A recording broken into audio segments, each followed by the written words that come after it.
What's going on, everybody? This is the Sooners Illustrated Podcast, episode 15 on this Monday, September 4th, 2023. Josh Callaway, James Jackson, Tom Green. Gentlemen, Oklahoma played their first game over the weekend. They won by 1,000,000. We were all there. It was hot. But first off, first OU game as media members for both of you guys. Give me some reaction. How did it go? How did it feel?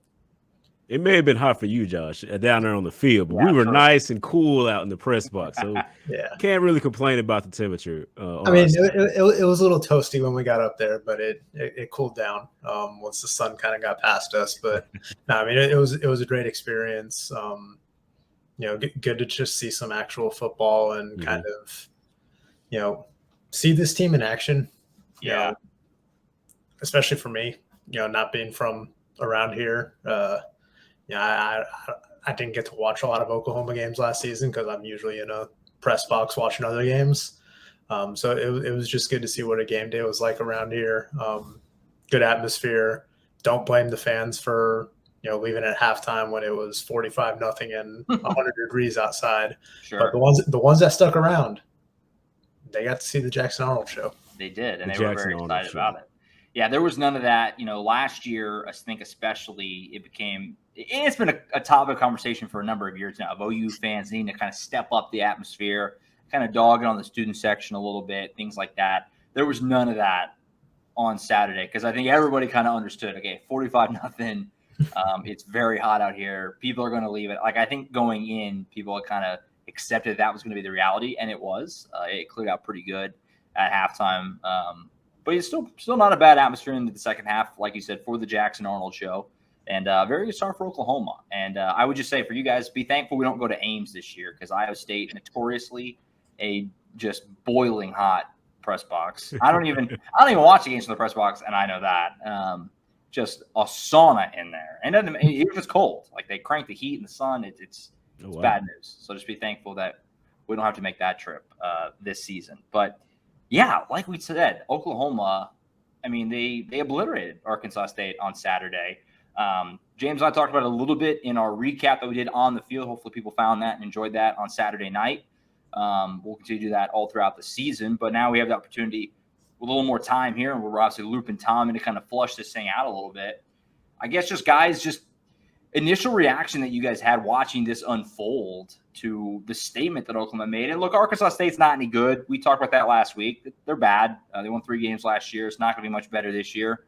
But that was as much of a pulverization as I've ever seen. And the biggest blowout in the country this weekend, I think, 73 points. I think Oregon actually won their game by more, but they didn't get the shutout. So I don't know if you want to split hairs. It's for 81. Yeah, right. I mean, how could you not leave impressed? Again, we acknowledge the opponent, but insane how dominant that game was. It was never even remotely close. First of all, Josh, I'm going to thank you for getting all the Iowa State fans to come at us after this pod because you talked about their press box. So I actually don't mind going up there. I kind of like Ames a little bit. Jack Trice is kind of a dump, but it's kind of fun. It's actually one of the biggest stadiums in the Big 12. Mm-hmm. But yeah, that press box, no good. Yeah, I mean, let's get that out the way. And then second of all, I'll let Tom go first, just because you and I already kind of gave our instant reactions on the field. Want to get a lot more from Tom, who's more analytical than most of us. I mean, Tom's one of those guys, man. I appreciate that. Yeah, I think the one word that kind of sums it up is the same word that we've heard again and again throughout the offseason: efficient. It was both sides of the ball, just complete and utter efficient dominance. I think they forced, 7 punts, 5 of them were 3 and outs. Only played like 50 snaps on defense, which is just ridiculous that Arkansas State ran that few plays. Offensively scored touchdowns on 9 of their 11 drives, including 5 in a row to start the game before a little chip shot field goal there right before halftime, and then a punt, in the final minutes when, at that point you're just trying to get out of there and not get anybody else hurt. Yeah. But yeah, no, this was just a complete and utter bludgeoning of Arkansas State. And, we talked about it last week that Arkansas State wasn't very good. I don't think any of us expected them to be this bad. Yep, that's exactly what I said. Yep. I mean, it's a testament to Oklahoma to look as sharp as it did coming out of the gate, because not every team looks that sharp in week one. You're working out a lot of kinks. You're trying to implement some new guys, get everybody kind of on the same page. But Oklahoma did not stumble. They handled their business. Dylan Gabriel played lights out. 3 incompletions from him, but really probably only should have been 1. That kind of a throwaway toward the end zone on that second one to Jalil Farouk. The other 2 were catchable balls by Farouk and Jaquez Petway. Jackson Arnold just immaculate in his 4 series, 4 touchdowns, accounted for 2 by himself basically. And then the defense, again, we talked about it, getting that shutout. They haven't shut out an opponent since 2021 against Western Carolina. That's an FCS school. A little bit easier to do that. They hadn't shut out an FBS opponent since 2015 against Kansas State. It's been a minute since they did that. And when we spoke to Ted Roof today, he talked about just kind of seeing the pride in the defenders, even late in the game when they could have easily let up and given up a garbage time touchdown, but they wanted that shutout. This defense feels motivated, feels driven, and it feels like they've made a statement in this opening week. Yes, it's one game. Yes, it's week 1 against Arkansas State, but it's a good foundation for them to build on. How about seeing that Oklahoma's defensive line was respected? I mean, they were pulling back 7 guys, to block pretty much throughout the entire game and trying to get the ball out quick. That's not something you've seen over the past couple of years. It's like teams just can go out there and run the offense exactly the way they want to because there just wasn't a lot of pressure. And now that they had to do that in this game, and it resulted in 1 sack for this defensive line, which you can't really knock them for because of how much they were affecting the game in other ways, pretty much making Arkansas State come back and block that many guys. So I mean, that was a big key. That was a big key to the difference in the defense this year. And also, I mean, Arkansas State's head coach talked about it, man. Just the speed difference from what he saw on film and what was on the field on Saturday was completely different. And you can't compare for it because you just look at what's on film and look at that. It's like, man, what do you do? What can you do in that moment? And just all around, it was great for OU, just everything about it. And you talked about Tom going after that, keeping the shutout. Jaron Kannick said they're playing to a standard, man. They're not worried about what the score is at the moment. It's 0-0 to them, and they want to keep that on the scoreboard the rest of the way, especially on the defensive side. So, I mean, all around, it was a good job by the defensive staff, defensive line, and then, the backfield as well. It was great.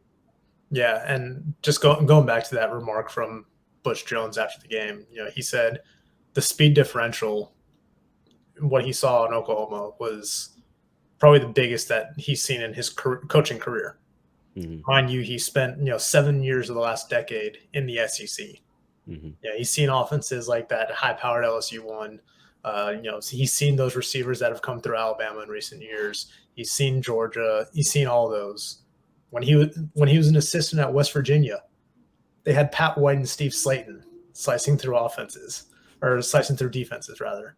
So I mean, that's no small remark from him to just like mention like how eye-opening that speed differential is from what he saw in film a year ago to Saturday. And that's just a testament to kind of the roster overhaul that Brent Venables has undertaken since being named the head coach. Yeah, and that reiterates a point too, because I mean we said, again, we're beating a dead horse, but Arkansas State's not good. They've been rough the last couple of years, but that was even worse than they've ever been thumped, at least under Butch Jones. The worst loss before yesterday in the Butch Jones era, if you want to call it that, at Arkansas State was against Washington 52-3.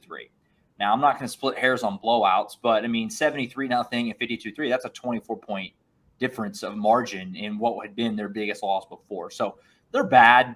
Again, we acknowledge that. And I think all OU fans are trying their best to reel it in because they did look so good. But, even as rough as Arkansas State's been, like I said on the pod, or actually as Colin said on the pod on Thursday, they actually done okay covering the spread. In their last 8 road games, they were 7-1 against the spread or something to that effect. And obviously Oklahoma covered the spread twice in this game. So they beat them down, and they beat them down good. You really could not ask for much more. And yeah, defensively getting the shutout, James, like you were saying there with Kannick, that was something that they really wanted. And even though they went 340. They played 44 guys on defense alone. They still never let up and gave up any points. Obviously, a couple missed field goals help with that, but Arkansas State never cracked the red zone either. I mean, they couldn't do much of anything. I was going to say, I mean, even if they played at their best without dropping those passes and making their field goals, I mean, maybe what do you think? OU gets 2 less touchdowns and they make 2 more field goals. Is that pretty much what it would have been, even if they had played well in that game? I mean, it just showed the difference in the Jimmies and the guys on the field. Pretty much that was the difference there. And I mean, Arkansas State had a hard time of even staying on the field, keeping guys out there. Just kept getting hurt, and that's what happens when you play a bigger and faster team. So, I mean, you can't ask for much more from the OU defense and OU offense. I mean, it's all around, like I said. Yeah, I mean, things went about as well as they could have gone for Oklahoma on Saturday, save for, a couple injuries here and there with the, Drake Stoops, Jason McCullough coming out after just a couple of defensive snaps. Obviously, what happened to Davis Bevel late in the game there, you don't want to see that happen to any of those guys. But in the grand scheme, Oklahoma was able to play 87 guys in this game. Outrageous number. They played 87 guys throughout the entirety of last season total. They were able to play at least 40 guys on each side of the ball in this game. Some guys were just special teams contributors on kickoffs and stuff, but at least 40 guys saw the field on offense, at least 40 on defense. They're getting some of these newer players some more experience early on, something that they didn't do as much last year when they had some of those newcomers and freshmen coming in.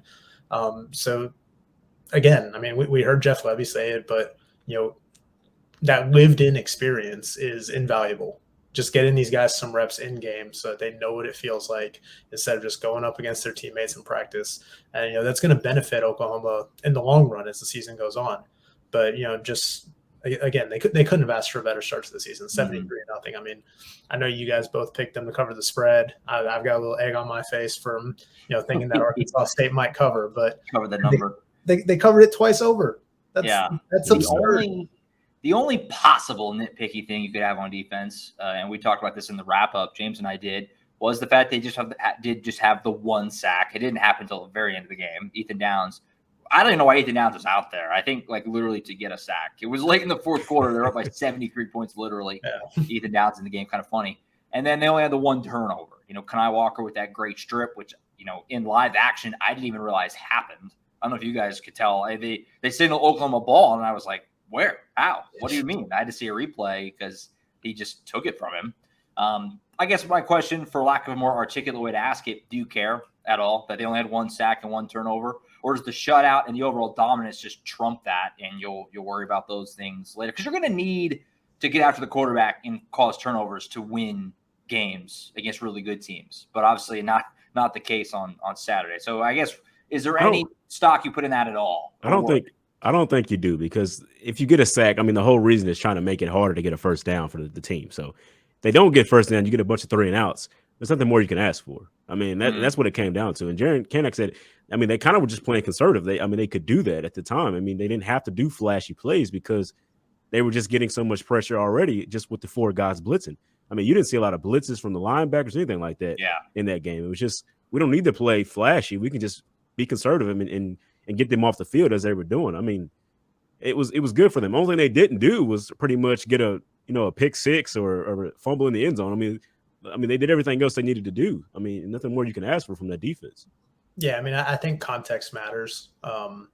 Again, Arkansas State, they did a lot of 3-step drops. They were trying to get the ball out of JT Shrout's hand pretty quickly in the passing game. When they weren't doing that, they were having 7-8 guys back in protection.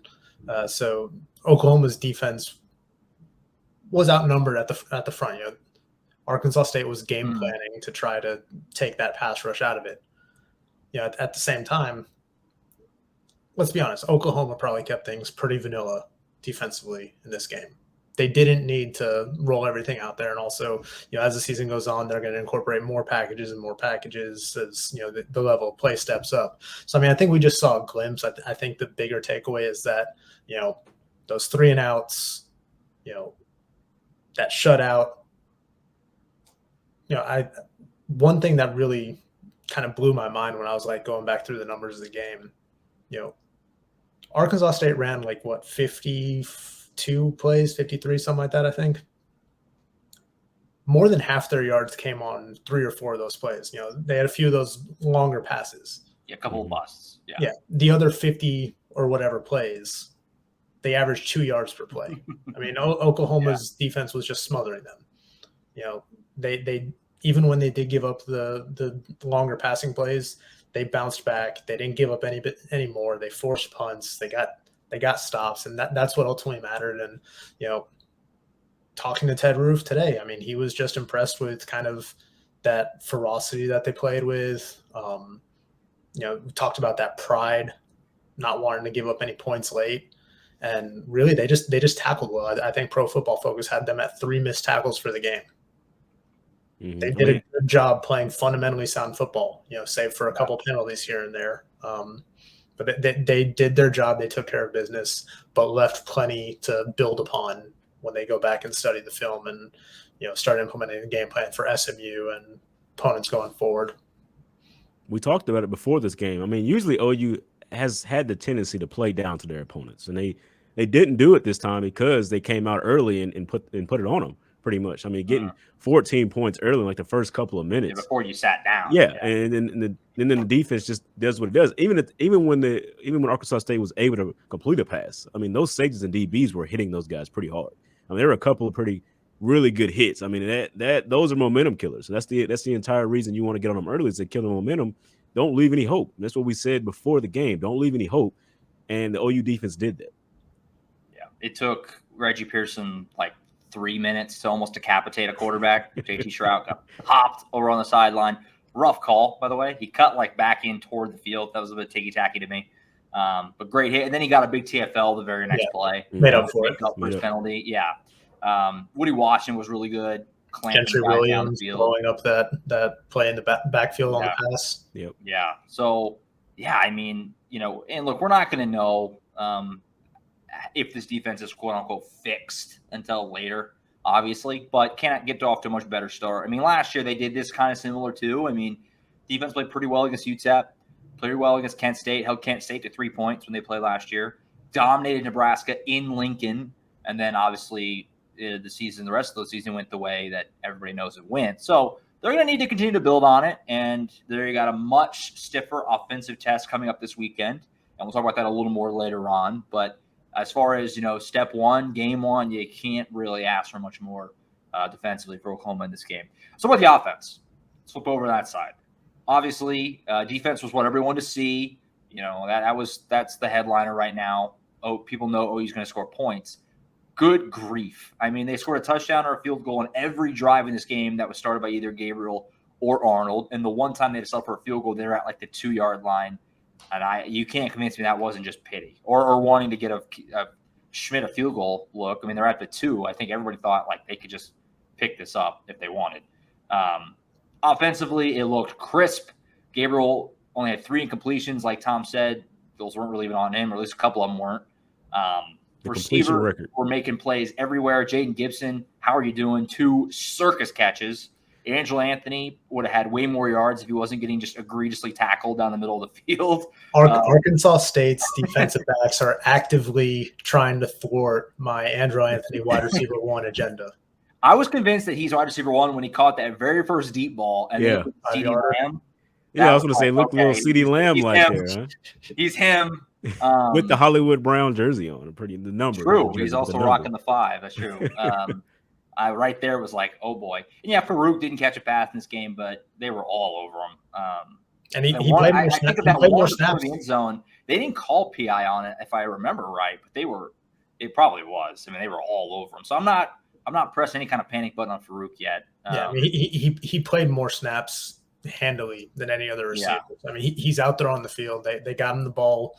In the run game on one of those. Yeah, they threw that one on the flat. Yeah. Yeah. But I mean, his time will come in the offense. Sure. Run game didn't really ever get going too much. Didn't really need it to. No Sawchuk in this game. Decided just to hold him back. He was suited up and everything. I got to assume that's just we're going to win this game by a lot. Let's go ahead and just rest this guy who we're going to need later. Barnes ended up being your leading rusher. Tolly Walker got a couple of touchdowns. Marcus Major got in there as well. Offensive line seemed to do a good job from what I could gather. I guess thoughts offensively. I mean, they looked good. It looked crisp. Dylan Gabriel looked good. Is there any complaints at all offensively that you can even muster? We really don't have to talk about the passing game. I mean, honestly, that the receivers would develop the way that, better than we thought. And you break the completion record between two quarterbacks, only missing 3 passes throughout the game. What more can you say about that? It's the run game. I think a lot of people want to take away from, because obviously we didn't see Gavin, but that's because you decided to hold him out just while he's still working on getting back fully healthy. That's fine and dandy. He should be back this week, is what I think Venable said at the press conference. I think he said that. Yeah. And so, just wanting to know what are they going to do? Where are they going to look? Because it didn't look like any of the running backs that were out there were just far, head and shoulders above the other guy that was running the ball. It's like any of them could have went out there and did what they did.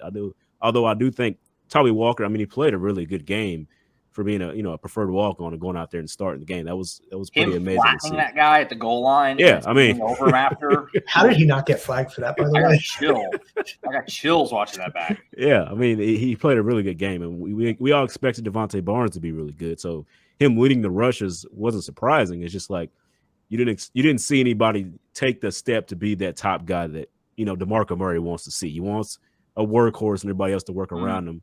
And we didn't see that just yet. So that's the only thing from the offense, from just based on Saturday, what we can see so far, and kind of nitpick. Yeah, again, the passing game looked great. Dylan Gabriel, we hear all offseason about how he's more comfortable in this, getting a second full year with Jeff Levy after reuniting with him last year. I think it was Ethan Downs last week after practice said, he's been on the money. It's dime time. And, he came out and he delivered in week 1, 19 of 22 passing, just incredible. Even on those deep balls, where Andre Anthony drew the pass interference. He threw them how you want them to be thrown, where, Anthony can go out there and win those one-on-ones or draw those flags. And, like we said, if he doesn't get just like blatantly dragged down on those 2 deep balls, he probably finishes with 150 yards and 2 touchdowns. And, Dylan Gabriel has close to 400 yards and 4 touchdowns. He almost got that one, even though he was laying on his back. That would have been awesome. Yeah. It's smart by the Arkansas State defenders. It's only a 15-yard penalty when the ball's longer than that. Why not? Just knock them down, man. For sure. It's smart football for them defensively. But, again, the passing game just looked really good. Great to see guys like Nick Anderson and Jaden Gibson go up and make some tough plays, especially Jaden Gibson. So many people were on him for that drop against TCU last year, and then the one in the spring game. So for him to really go out there and make plays on some two tough balls, that back shoulder down to the 1-yard line to set up a Tommy Walker touchdown, and then his own touchdown from Jackson Arnold there in the third quarter, just on a absolute circus catch, going up, high pointing it, juggling it, securing it, and then celebrating with Jackson Arnold and telling him, hey, that one was for the spring game. That one was on me. Yeah. But yeah, you got to feel good for Jaden Gibson. And if you haven't read it yet, on our site this morning, wrote a big feature on him and just everything he's been through this last year and a half. So go check that out. But yeah, got to feel good about the wide receivers and the passing game. And like Jen said, the running game, probably wanted to see a little bit more from there, but that'll come in time. Yeah, Jaden Gibson, one of the best interviews on the team. Definitely. Quickly rising the ranks of that. I'll give you one small complaint that I have, and it's small. They scored 73 points, nitpicking. I forgot Austin Stogner existed in this game. Did he play? I know he did, but he didn't. He didn't catch a pass. I'm not sure if he was ever targeted. I should have looked it up. I don't think he ever was even targeted. He wasn't. Jeff Levy said they had a couple looks that they were trying to get to him, but they just weren't there, so they didn't force it. So that's my complaint if I have one. Blake Smith caught a pass. Cade McIntyre caught a pass. I thought he was going to house it for a second. Yeah. It's not going to matter against Arkansas State, obviously, but you're going to need to get Stogner involved probably later for this offense to be as good as you want it to be. Again, we've said it a lot. Braden Willis was a huge part of this offense last year, so I can't accept a reality where the offense is just as good or better without a tight end making things happen. And I think Austin Stogner is a good tight end. I think he's going to get there, but if I was going to nitpick anything offensively, that'd probably be that. He just wasn't involved at all, at least in the passing game. Obviously he's blocking and doing other things, but that would be my one small complaint if I had one. Yeah, speaking of blocking, offensive line didn't give up any sacks, which is huge. Obviously, The no sacks is still alive. Yeah, Shout no out Tyler sacks. Guyton. Hey, he said 7 yards rushing, but they got 7 yards of play, so we'll let them have it this time. 7 yards of play and no sacks. Still, no sacks. Only gave up a few pressures, and even on those pressures, I think Dylan Gabriel was 3 for 3 for like 77 yards when he faced pressure. So he was able to step up and deliver there. I know he had that one scramble. I think it was for his touchdown where he kind of stepped up in the pocket and ran in. But yeah, no, I think the offensive line played pretty well overall. Yeah. Obviously, some things to build on. They got a bunch of guys rotating in there. We saw Troy Everett come in at center, saw him play a little bit of left guard. Got some freshmen in there, Caden Green. Man, Caden Green looks good as a freshman, as a big kid. Yes, Savion Byrd. I mean, Jeff Levy talked about it today, man, just loves the violence that he plays with. Obviously, still needs to clean some things up. All of them do. It wasn't a completely clean game. There were a couple penalties on the offensive line. I think Byrd had a false start, and I think Tyler Guyton had a hold that called the play back. But I mean, ultimately, those penalties did not hinder the offense. Oklahoma still scored on both those drives. So you do like to see the offense kind of bounce back from those small little step backs and not get stuck behind the chains, which really helped them end up being efficient on third down. We talked about that. I think what they finished 11 of 14, I believe. 11 of 13. Yeah, I asked Jeff Levy about that today. I mean, it was pretty much just not getting in bad spots on third down. I mean, there was only like one long third down conversion they needed, which was 3rd and 10. That's the longest it was. So that was the biggest improvement, I think, for that side of the ball, which is what I was just about to talk about. I mean, the only one that happened with the starters in is when, Devontae Barnes kind of got tripped up on that draw play. That didn't happen. He probably would have scored on that play. It would have been even better. So, I mean, obviously that was a really big thing. Not to cut you off there, Tommy. That was a really I was teeing you up for that, man. Yeah. But yeah, that Javonte Barnes play, that was actually James's fault. Because right before that, he kind of turned to me and made a comment about how efficient they've been on third down. I put it on the board. No, I put it on the board. I put it on the board. Then told you that. So it was all me. Yeah, even worse. A couple other things that I wanted to bring up, and then we'll move on to looking ahead to next week or this coming weekend just a little bit. Got to bring up Jackson Arnold. This was his debut. Doesn't feel like it because he's been around and he's so beloved already by you fans. But this was his debut. And can I interest you in 11 for 11? 114 yards and a tutty. He also ran the ball pretty well. He ran for a touchdown in this game. 5 carries for 39 yards and a tutty on the ground. Kid's a beast. I mean, what more can you say? Again, you feel like you have to say it every time you say anything good. Acknowledge the opponent. But this is a guy who's right out of high school. This is his first game. And he talked about it afterward. So somebody asked him, I don't remember who, nervous. He said, no, not at all. He's like, I thought it might be. Wasn't at all. Got a massive cheer when he came in, did the OU celebration after he ran his touchdown in. This guy is electric. And he's really good. And on his birthday, team, nobody's saying otherwise for now. But, man, that kid looks good. Yeah, I mean, Oklahoma fans and, the coaches have to feel really good about the future of this program as they're shepherded into the SEC next year because he, again, just no nerves. Which he said was kind of weird for him because he usually gets a little jittery before games, like when he was in high school and stuff like that. But I mean, obviously the circumstances helped. 45-0 lead. Kind of had all of halftime to get mentally prepared to go in. Though Jeff Levy said that, even if he were to call his number in the second quarter, he'd think that he would have performed just as well and not had any nerves there. But I mean, he had 15 minutes to kind of get his head right, get his mindset ready, and just go out there and perform, and man, he delivered. Him and Jacquez Petway already just an incredible rapport. They got a chemistry, yeah. A bunch of eight, was it 8 or 9? 9 catches. Yeah, but eight of his 11 completions went to Petway, I believe it was. I didn't realize it was that high. It was most of them, man. It's just ridiculous. And a quick note on Jacquez. I was looking this up on Pro Football Focus yesterday. I think he played like 40-something snaps. Ran 17 routes on passing plays, targeted 10 times on 17 routes with 9 catches. That is just an absurd target share and just like efficiency there for him. So it's clear that him and Jackson Arnold have kind of developed a good rapport early on here. And I'm sure that's come in practice just based on, Arnold running a lot with the twos and where Jacquez Petway's kind of been on the depth chart. But man, that's got to be something that kind of excites Oklahoma fans for next year and the years to come, because that bond is only going to grow between them. It's crazy that an offensive lineman can move that fast. It's true. Oh yeah, lineman Jack was Petaway.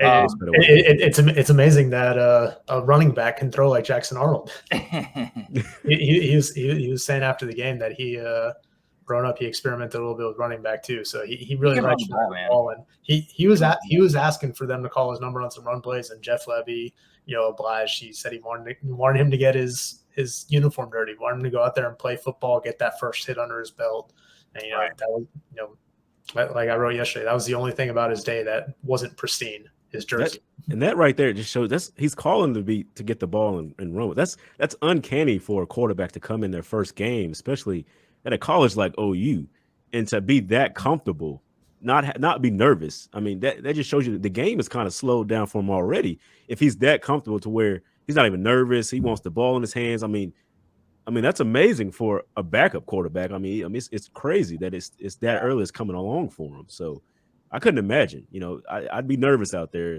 Even with the score, you still want to, prove yourself right and prove all the recruiting services right that you're a 5-star guy. I mean, to be that sure of himself, it's amazing.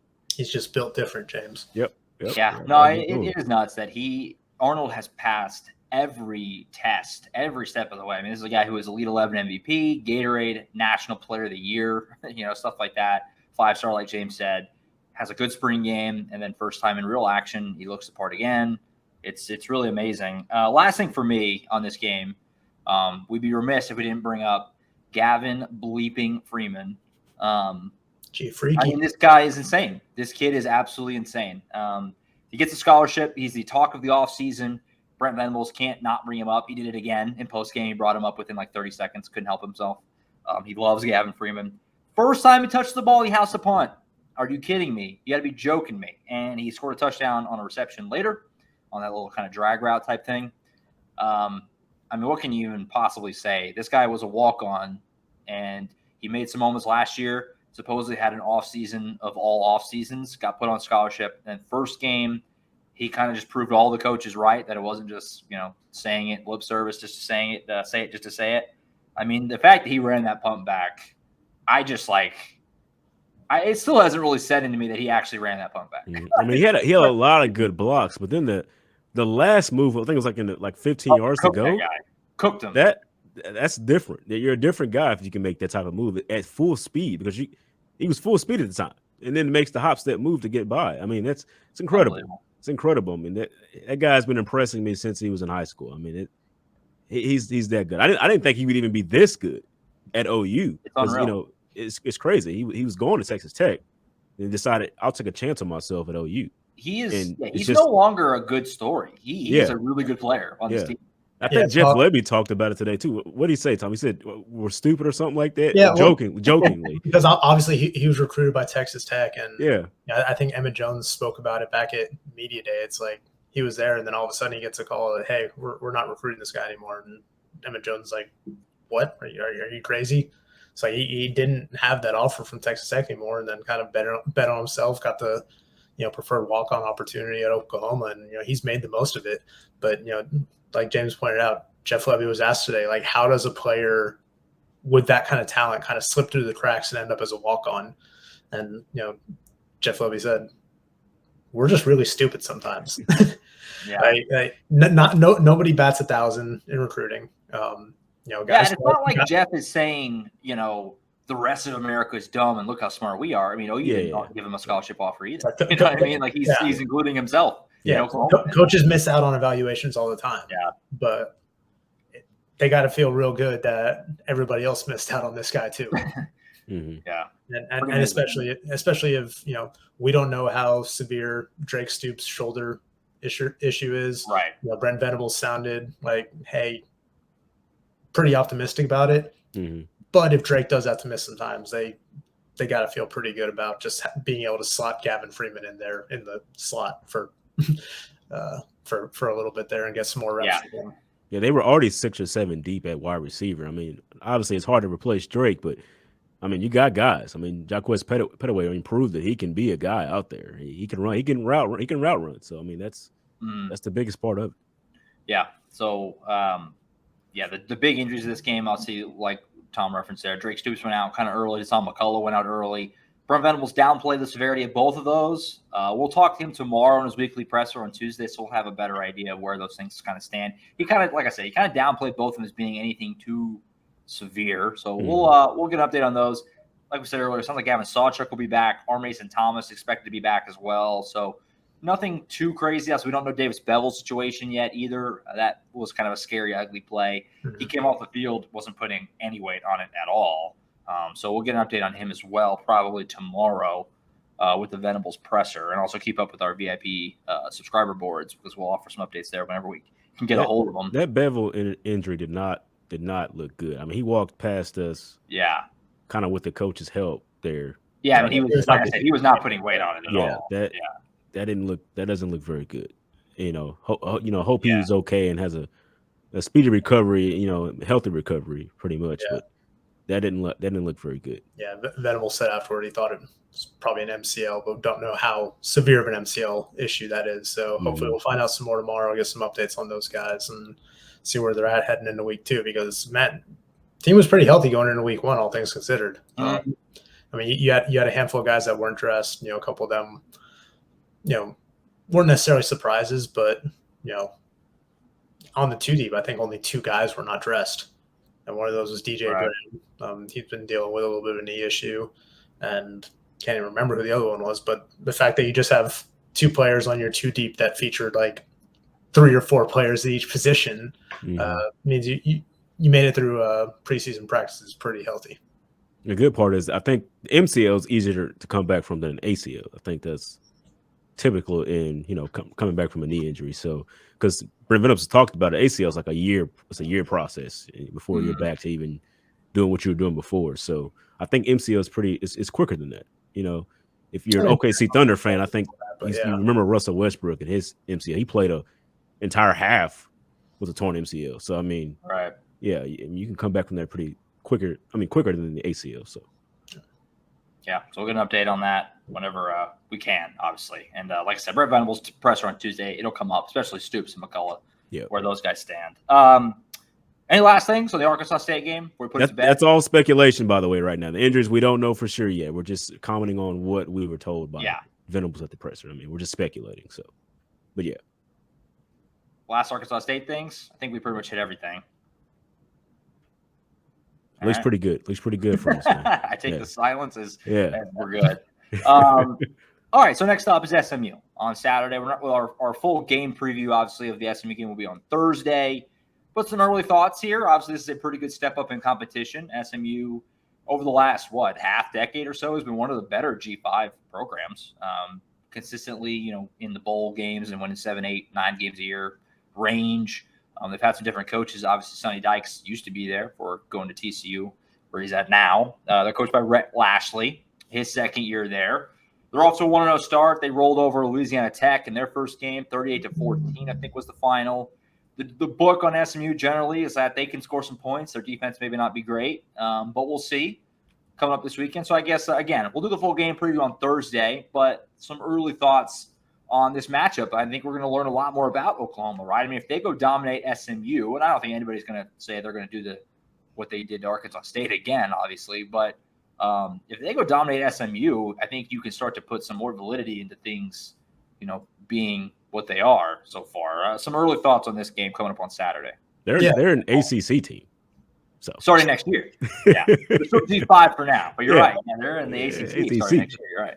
No, I was going to say it's definitely a step up in competition. Yeah, I think the spread opened at like 18 points, depending on where you look. So, they're expected to be, half as close in terms of the point spread there.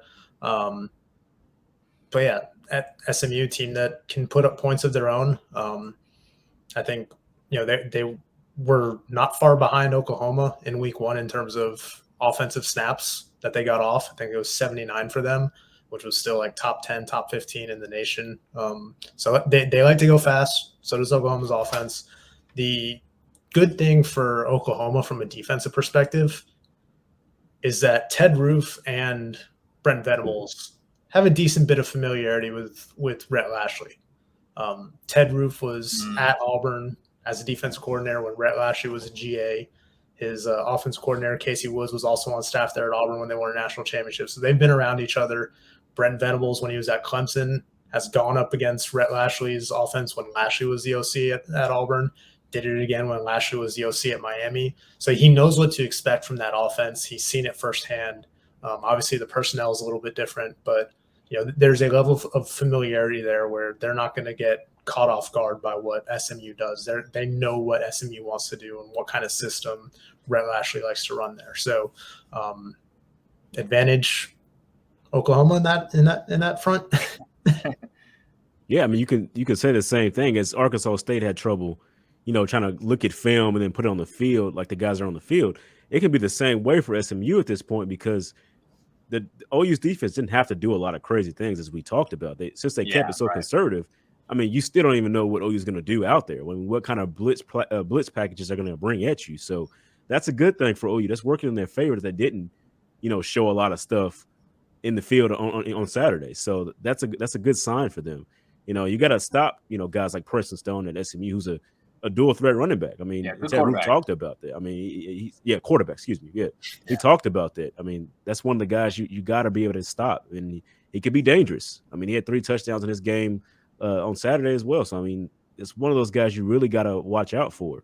And they ran the ball well overall as a team. So you would assume that means their offensive line is pretty good. I mean, so it doesn't seem like OU's taking this for granted or anything like that. There's a lot of respect going back to SMU. Just listen to what they were saying at the press conferences today. So, I mean, it's gonna be a more competitive game overall for sure. I think. We say that now, and then they just go out and flatten them 55-0, and we all. We all had blowouts. Do you guys know who actually had the closest score of Week 1? Not me. Colin, right? Was it Colin? It was me. I take that Week 1 victory. Oh my God! I was What'd you say? 52-10 was my score, which was the closest. I was off by 31 points, which is a lot, but that was the closest. Mm-hmm. So I'll take that. I'm 1-0. Whatever. I'm still feeling pretty good early about my Andre Anthony bold take. So he's off to a good start. Yeah. He's off to a good start. Although the leading receiver right now is Nick Anderson, which I don't think anybody would. That would have been really bold. More than one game, but yeah, SMU, they got a good offense. Preston Stone's a pretty good quarterback. LJ Johnson had a big game last week, running back, 128 yards on just 14 carries. So they got some guys. I mean, they are SMU is especially in modern college football is a very large beneficiary of the transfer portal because these guys from Dallas go to, I don't know, I'll say Georgia or Alabama or something, and then they decide they want to leave. They kind of tend to want to go back home, and they land at SMU. So they got some guys there, and we'll talk about that more on Thursday. But Oklahoma's going to be a pretty good favorite, but not to the level, obviously, of this last weekend. They're going to have to play. SMU's not a rollover. Mm-hmm. And this is actually the fill-in game, too, if you guys remember. This was supposed to be Georgia. And it got taken out because the SEC moved and replaced with SMU. So kind of this would have been Georgia this week, which, boy, wouldn't that have been? That would have been it might have been closer than I thought now after seeing Georgia play. it'd be a very different outlook. They're not very explosive as they've been against that Georgia defense in week 2. Yeah. Just looking at what I've seen so far, they didn't seem very explosive just yet. Maybe they'll fix it later on down the road. They're a good program, good coach, good coach program. They're breaking a new QB and everything. So. Yeah, they're bringing it. But yeah, so looking forward to that. It's a 5:00 kick on Saturday, which is a weird time. I don't think I've ever covered a 5:00 before. ESPN Plus game. So get your subscriptions or get in a big watch party or just go to the game, something. Figure it out now. Get your plans together now because there's a lot of people who don't pay attention to the TV network and then Saturday comes and they're like, oh, where's the game? ESPN Plus. You can't watch. Tom and I'll have it on the board for you, man. It'll be going as every play will be on there, man. Which is why if you're not a member yet, subscribe now. We're still got 50% off, I think, until tomorrow. So act on that and just get all the content that we're pumping out, throughout the week. Great stuff coming out of the game from all of us. Coordinator, press conference stuff today. We'll have more stuff throughout the week after we talk to Brent Venables and players tonight and tomorrow. So we keep it flowing, man. Yeah, we've only just begun. One game down. Obviously, as well, on Saturday, there was a ton of visitors. Almost anybody you could think of was there on the recruiting side. I'm going to get into a lot of that with Colin on Thursday. He's already got some great VIP stuff up already on the site about some things he's been hearing coming out of that big weekend. We'll get into that a lot on Thursday, as well as our full OU SMU game preview, including picks and players we're watching for, matchups, how SMU, if they could win this game, how they would do it, things like that. We'll get into all the angles of it on Thursday. So you want to keep up and watch that show coming up later in the week. Apple, Spotify, watch the show on YouTube, subscribe to the YouTube channel, become a VIP subscriber at oklahoma.247sports.com. Tons of good stuff there. And it's only going to get better as we get rolling even more week by week. That's it for now. 5-star rating. Yeah, that's right. We got another rating on Apple, and it's another 5. So we're still holding up that 5.0 average. Nice. I'm like scared of losing it. So keep doing it. Keep rating 5s. And we'll catch you back on Thursday for recruiting talk, as well as OU versus SMU preview. We will see you then. For James Jackson, Tom Green, I'm Josh Callaway. We'll catch you guys on Thursday. See you.